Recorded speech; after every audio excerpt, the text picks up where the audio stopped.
Have you ever watched a horror movie and been so sure of yourself that you would be the last one standing to survive?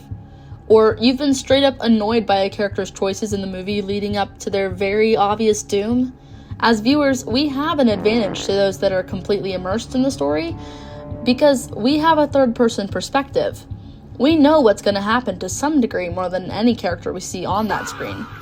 That is why in horror games, a widely popular genre of video games that forces the player to immerse themselves into an unknown world, became so popular as more and more people found appeal in being the one in control. However, there is just one flaw. As fun as it was to play through these games, many of them followed a very specific script. Every player who plays the game will follow the same path no matter how far they try to stray from the plot. Jump scares are sudden and fun, but are one and done. Once you know what to expect, it makes it dull again, as it breaks your immersion, just like watching horror movies and knowing what to expect because of the third-person perspective. So, what would make a horror game hold up over the years? Was there ever going to be an answer, besides developing more and more games, or trying to make the jump scares scarier, or even just improving graphics a bit? We'll get to that. Scott Cawthon was a small game developer, with zero interest in horror games, believe it or not. His games were failing and unheard of. That was until he released a game called Chipper & Sons Lumber Co. This was a game that he was sure would be a hit, but to his disappointment, during the playtesting of it, he received a lot of criticism over the character designs within the game. The cartoonish, yet deadpan stares and strangely uncanny look to the background characters, and the main character Chipper, was said to resemble scary animatronics, the same kind that you'd see at places that were popping up all over and popular at the time, like Chuck E. Cheese. Scott sat on the words and the concept for a while, before taking criticism better than any person could ever hope that a critique could indirectly fix their career path. August 8th, 2014, a tiny game you might have heard of called Five Nights at Freddy's came out. It was different, and it stood out from other horror games that were coming up at the time. Not because of its graphics or how advanced you might consider it, but it was because it had elements to it that no other horror game had done at the time. Arguably, before Five Nights at Freddy's, there was a very, very similar formula to most horror games. You are forced to go to the horror, yet in this game, the horror came to you. You have limited choices and movements, and no sense of familiarity or comfort, as you quite literally can only do so much. The sounds around you are few to none. The buzzing of an iridescent light, the sound of a fan blowing in the office, accompanied by a phone ringing and a brief message where the story begins to unfold little by little. It was scary, but it was one of a kind. If you listened closely, you could even hear what sounds like somebody letting out their last breath, or a groan, only to be heard once you've already lost the game.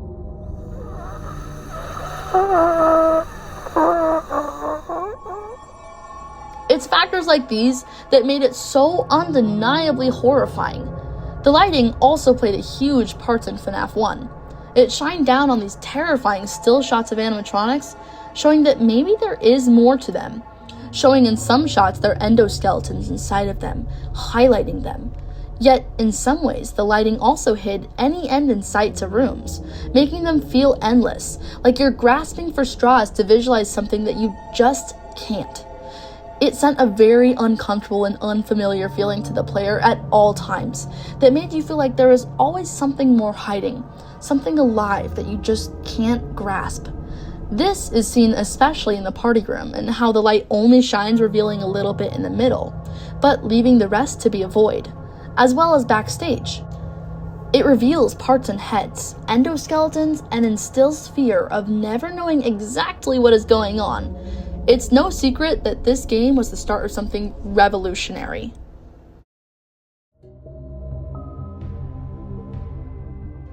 Five Nights at Freddy's 2 came along November 10th of that very same year, 2014. It was a bit of a shock, actually, compared to Fnaf 1, as the game was a bit brighter in its lighting, and not in the same office. There were no doors, and a totally different gameplay mechanic that you had to follow in order to survive, though generally still fitting the same format as the first game. There are arguments online that it's not as scary or as good as Fnaf 1, but I don't think it can be argued that this game doesn't have any fear factors at all. Starting off on that point, the same characters that you grew to have established in your mind as the very thing that couldn't get any scarier are found in withered and broken down states. They are left to rot and degrade, yet have a finish about them that was far more detailed than they once appeared in Fnaf 1. Details such as withered Chica, for example, looking almost more rabid and uncanny as she couldn't be animal, a robot, or a human. Another part that gives the game such a unique horror to them is the minigames. The minigames are, in my opinion, the best part of the game, as they feel arbitrary, and they show real-world events that just give us a tiny bit more of a scrap into the full context of the story that feels like it's just being dangled right in front of our eyes, but we just can't grasp it yet. The minigames force you into scenarios with only one prompt to guide you. It's unnerving, especially paired with the audio.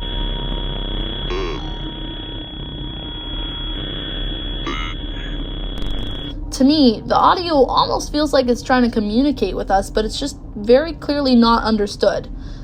The sound, I think, is also one of the best aspects of this game, from the music box to the minigames to just the quiet ambiance of the environment that you're forced into.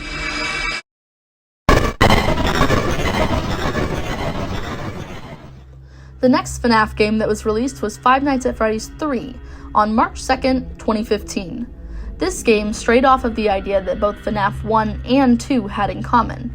The idea that activity only happened at night, or possibly when you're alone. Both settings from FNAF 1 and 2, if you looked closely, looked neat and orderly, besides from environmental storytelling, such as the withered animatronics or any stains that you might spot. However, the office and building in FNAF 3 looks empty, like nothing has happened or even been touched there in years. The walls and any art that they have on them has this green hue to it, like the entire building is decaying, almost like a purgatory. It feels empty, like you're alone. However, it is clear very soon that you are very much not alone. Springtrap is unlike any other Five Nights at Freddy's character or design that we've seen so far. His movements are lifelike, and he's notably gory and stained. His eyes are not plastic and cartoonish, and they have a depth in those white pupils, and they aren't perfect at all. What you're looking at is alive. It's a very immersive environment that you're trapped in as well, especially with the storytelling through lighting. It's a key part to all of the FNAF games, in my opinion, as I keep bringing it up, but the part that makes this game's lighting so different is that it is very purposefully placed in careful spots. It never highlights Springtrap, it almost always hides him more, actually, or maybe he is using the lights to hide himself. It gives ourselves as a players a clue into the idea that maybe whatever Springtrap is, it's thinking, and it's using his surroundings to his advantage.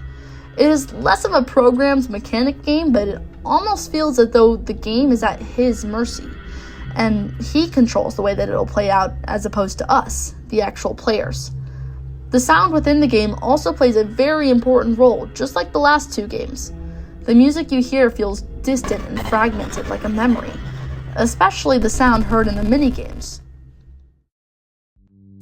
By now, I'm sure you've caught on that I've been talking about the games in release order, and I also have not once brought up FNAF 4 despite it being the main focus of my video, believe it or not.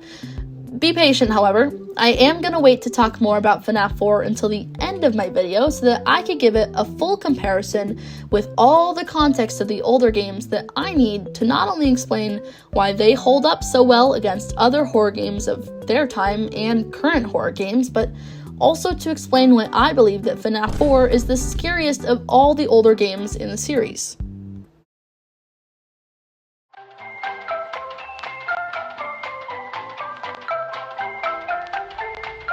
Magically skipping forward in time to the release of Sister Location, which came out October 7th of 2016, this game broke the mold that FNAF had been stuck in, both in gameplay and visuals.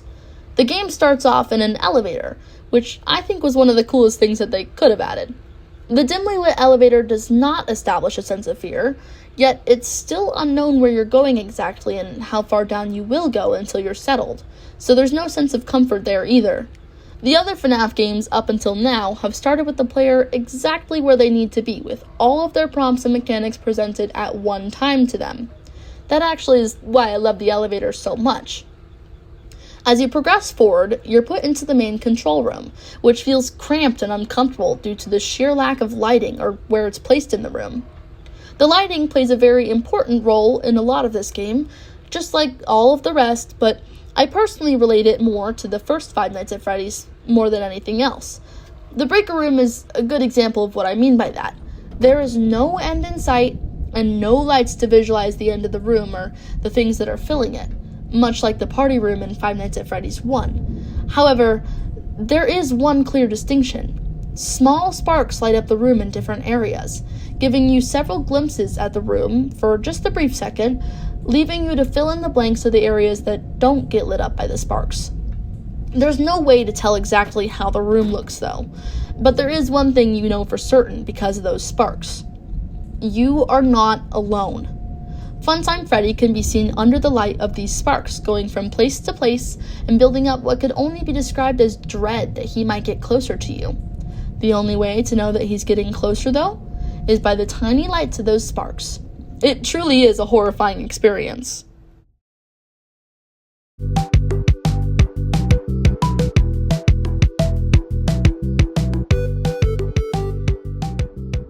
The last game that I thought I would mention before we get to FNAF 4 was released on December 4th of 2017, Five Nights at Freddy's Pizzeria Simulator. To say the least, it was a confusing tone of game compared to the previous FNAF games and quite underwhelming on any horror factors since it definitely was not a standard horror game. However, the game did have a very chilling secret to it beyond all the happy simulator fun of building your own pizzeria. There's specifically one minigame that I wanted to talk about because it was able to combine every element of fear that we've seen so far into one small game. And it's this game that makes Pizzeria Simulator worth my mention in this video. The salvage minigame. It's incredibly unnerving compared to the silliness of the rest of the game. As these broken down, lifeless animatronics sit in front of you, it gives you the idea that there's absolutely no way that it is active or alive. Molten Freddy, for example, he looks like he's just a big chunk of metal. Still lifeless metal. But there's still something about him through this quietness and the lighting and the lack of trust in it that makes you not want to look away just in case. And it's moments like seeing Molten Freddy's head ever so slightly readjust to a more upright position, like he's listening, that send a chill down your spine. This game single-handedly builds up insane amounts of anticipation for something to jump at you. The lighting and the music make you extra aware of your surroundings, and you feel completely on edge. Needless to say, when talking about the scariest parts of some of these old games, it would be criminal not to mention that minigame. Now, we've gone over plenty of FNAF games by now, and many fear factors that have set the series up for success and apart from other horror games. Each game has a great deal of horror for their respective environments, actually. And from here on out, the video is entirely my opinion, since FNAF 4 is my favorite Five Nights at Freddy's game, as well as a fan favorite in general, just because of how dark and unsettling it is, both in gameplay, storytelling, and visuals.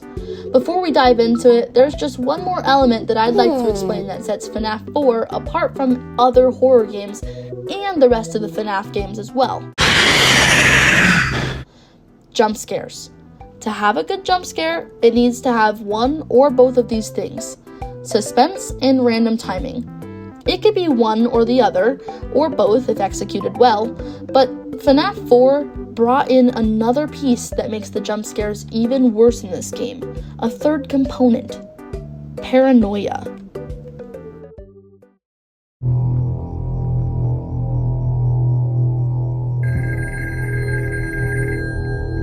You see, when FNAF 4 came out, July 23rd of 2015, it was about to bring a whole new attention to detail into FNAF.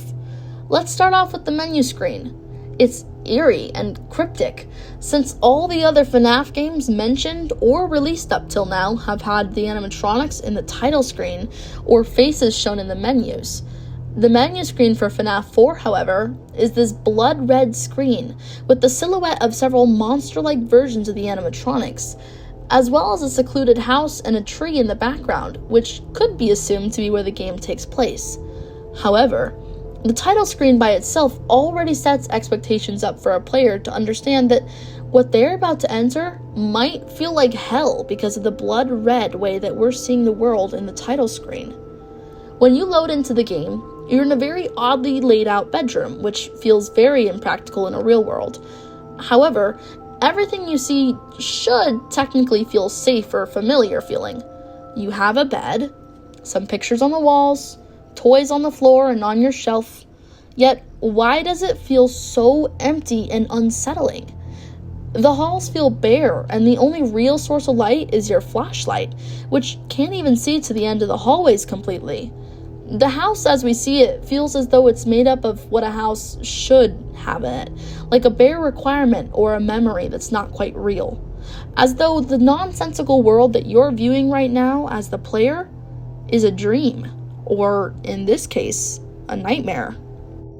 The layout itself is scary, and it sells the player on the idea of living in the nightmare. The lights are low and you rely on the sounds to navigate your way around, like you're living from a child's point of view. The chimes you hear in a distant hallway evoke a broken, nostalgic feeling, and a very faint sound of a dog barking could be a hint that you're in a very rural area. In the previous Five Nights at Freddy's games, 1, 2, and 3, at least you were in a public or previously public place, placing a sense of comfort that if something went wrong, at least there's a chance that you could be found. However, in Fnaf 4's case, you don't have a single piece of comfort. You are living the last conscious thoughts of a child trying to survive a mental battle, trying to survive hell, which explains why the menu we see the world as the blood red rather than normal expected colors. The focus on sound-based cues in the game rather than visuals force the player to turn their volume up, to listen closely. Psst. Have you ever been in a room so quiet that you thought you heard something? It's that exact feeling of paranoia that Fnaf 4 leans so heavily into.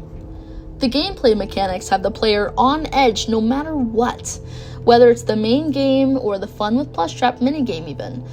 Now, I've said quite a few times that there is no feeling of comfort that you as a player can find in this immersive story. However, I believe that the only factor that could be seen actually is within the short snippets of the story that we see between the nights. The Fredbear plush. As the story unfolds in front of us, we suddenly now realize that the child victim was being bullied, and his only comfort was a seemingly haunted or alive plushie of Fredbear that was always there. It's the same piece of comfort that leads to his ultimate doom in the end, however, which is seen in Night 5. Pairing the context that we get from the stories with the visuals of the monster-like animatronics that look gruesome and horrific compared to the real-life counterparts, you as the player are stuck in a world that is this infernal red, a personal hell, a nightmare. You are forced to rely on sound and the same paranoia that ultimately doomed the victim in the end, placing you exactly in the victim's shoes. It's cruel and horrific compared to the other games.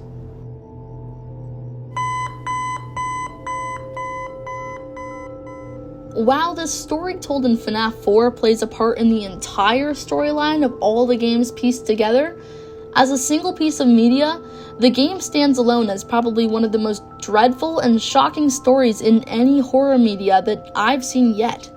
The focus on sound to survive also immerses a person into the gameplay so much further than other games arguably, due to that fear of messing up, since all of the jump scares rely on the idea that the player does not mess up the mechanics pattern to succeed.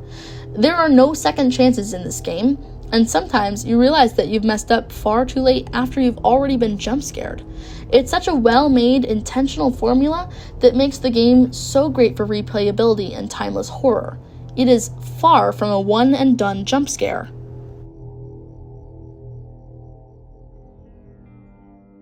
Five Nights at Freddy's 4 is such a piece of art, as well as the entire Five Nights at Freddy's series and franchise. Such a simple concept has shaped the understanding of fear and horror in most new horror games and media, and I cannot wait to see what people make next in the future. Five Nights at Freddy's has been very near and dear to me since the very first day that I played it in 2014, when I admittedly was too young, to now being an adult. There are a lot of critiques that will be made in the future regarding the newer games, the movies, whatever else we have in store for the fandom later. But if one thing holds true, it's the old games and the praise that they deserve. If you've listened this far and you've enjoyed it, a like, a comment, or a subscribe would be greatly appreciated. I'm at 80 subs now, but maybe I can make it to 100. But I need your help to do that. I also make other content, so go check it out. This video is a bit different from anything I've made so far though, fair warning. That's it for now, and I'll see you in the next video.